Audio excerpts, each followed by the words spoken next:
Oi pessoal, tudo bem com vocês? Espero que vocês estejam bem. Estamos aqui agora dando continuidade ao estudo do livro O Lar Adventista, da autora Ellen White. Esse livro aqui, o nosso estudo das segundas-feiras.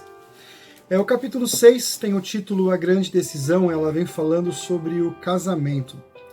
E uma pesquisa rápida no Google me deu algumas informações interessantes sobre os divórcios. 1 a cada 3 casamentos termina em divórcio, diz a revista Crescer, do dia 4 de abril de 2019. Já faz um ano, mas esses dados continuam atuais. Pelo site da UOL diz o seguinte: o número de casamentos cai 1,6% e divórcios aumentam 3,2% entre de 2017 e 2018. E segundo os dados do IBGE, mostra que a proporção é de 3 casamentos para cada divórcio no país. Mesmo que o número de casamentos esteja em queda pelo 4º ano consecutivo, ainda há mais uniões sendo celebradas do que desfeitas no Brasil. Essa informação é de dezembro de 2019. São informações atuais e me faz pensar por que os casamentos estão se desfazendo tão rapidamente. 33% dos casamentos estão se desfazendo. E se desfazem depois de terem sido celebrados. Não são casamentos que são cancelados antes. E é interessante que Ellen White, nesse livro que eu já falei, O Lar Adventista, ele traz pra gente algumas informações importantes. Ela começa dizendo o seguinte, eu quero ler para vocês. Caso aqueles que pensam em casar-se não queiram fazer amargas, infelizes reflexões depois do casamento, precisam torná-lo objeto de consideração sérias, atentas agora. O que ela está dizendo é o seguinte: se você não quer sofrer no seu casamento depois, ou ter depois alguns pensamentos, fala, por que eu escolhi casar com essa pessoa? Pensar antes. E ele fala, ela vem dizendo aqui, que se um cristão sincero, ele levará a sério a posição de Deus em relação ao seu casamento. Mas o que Deus tem a ver com o meu casamento?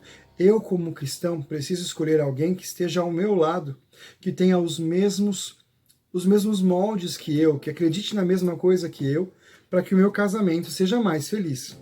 Não que isso impossibilite a felicidade de um casamento com um cristão ou um não cristão. Isso não é o que ela está dizendo. Ela está dizendo que vai ser mais feliz se você fizer essa escolha. Outra coisa que ela vem dizendo é o seguinte, para nós não termos pressa. Hoje em dia, nós vemos muitos casamentos que ocorrem do dia para a noite. Pessoas mal se conhecem e já se casam.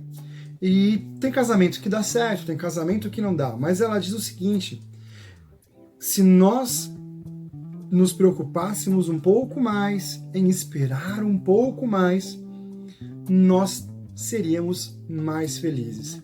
Lembrando que todo o capítulo ele vem dizendo sobre conselhos sobre como ter um lar mais feliz.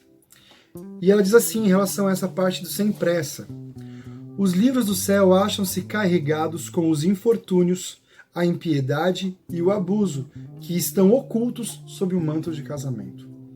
Ela está dizendo o seguinte: muitos casamentos que são feitos às pressas acabam causando muitas dores para os dois que estão dentro desse casamento. Que sejam as brigas e que sejam, às vezes, até violência, e por causa de uma pressa. E tem muitas pessoas que, por causa que o matrimônio é uma parte mais sagrada, onde não se deve quebrar o matrimônio, a pessoa acaba se colocando nessa situação. E isso deveria ser evitado, Se ela tivesse um pouco mais de cautela ao escolher, seria mais fácil. E aí ela vai trazendo pra gente alguns momentos, algumas coisas que são que nos ajudam a saber como escolher. E ela fala algumas perguntas. E nós devemos pensar nessas perguntas antes de tomar uma decisão para entrar no relacionamento. Essa pessoa vai me ajudar a ir em direção ao céu? Esta é a primeira pergunta. A segunda pergunta: essa pessoa vai ajudar a aumentar o meu amor por Deus? A terceira pergunta: essa pessoa ela vai ampliar a minha esfera de utilidade nesta vida aqui, nessa terra? Se essas 3 perguntas forem positivas, se você vê que aquela pessoa que está do seu lado vai aumentar o seu amor por Deus, que essa pessoa vai aumentar a sua direção em direção ao céu, a sua vida vai se tornar mais em direção ao céu, e se você vai ampliar a sua esfera de utilidade nessa terra, já é um ponto bem positivo para você escolher. E aí ele vem falando uma coisa importante para vocês mulheres, quais as qualidades que devem ser escolhidas e buscadas em um marido. Olha que interessante. Primeira coisa que ela fala, esse rapaz, ele é digno? Olha, ele tem traços de caráter que tornarão você feliz? Ele vai permitir a sua individualidade? Ou você vai ter que se submeter às decisões dele? Ela fala o seguinte, esse rapaz, ele tem mãe? E ele tem mãe. Como que ele cuida da mãe dele? Ele é atencioso, ele cuida dela? Ou ele apenas a ignora? Será que ele vai transmitir a mim amor, bondade e atenção? Ele fala uma coisa bem importante. Será que passada a novidade do casamento, ele vai continuar a te amar? Será que ele vai ser paciente com os seus erros ou ele vai ser um crítico a tudo que você faz? Preste atenção. Se você escolher de maneira bem clara o que você quer, o seu marido, o seu casamento vai ser feliz. Ela fala para que a gente evite algumas coisas também. Para a gente evitar aquele que ama a ociosidade. Sabe aquele cara preguiçoso que você acha, eu vou salvar ele. Quando ele estiver comigo, ele vai começar a trabalhar? Minha querida, realmente, se ele não trabalha agora, ele não vai trabalhar depois. Ou ele é zombador das coisas sagradas. Quando você fala, vamos fazer uma oração, ou vamos fazer um culto, ele brinca com você, ele zoa você, ele fala que isso não tem nada a ver, cuidado. Um rapaz assim, ele não vai ser um bom marido para você.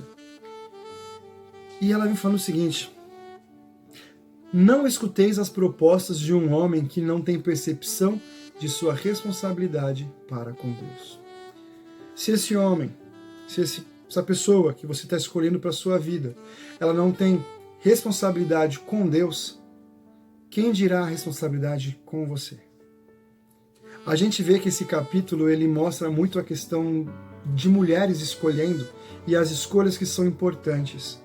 E realmente, tem também algumas para os homens que são interessantes, mas é importante vocês perceberem que, desde sempre, as escolhas para um casamento elas têm que ser feitas antes do casamento. Ela cita aqui também dizendo que às vezes é melhor você cancelar um noivado do que você casar-se e depois se separar, né? É um trauma que é gerado muito grande na vida da pessoa, então é melhor evitar certas coisas.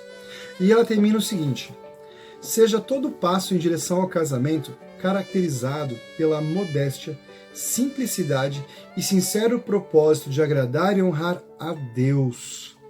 O casamento afeta a vida futura, tanto nesse mundo quanto no vindouro.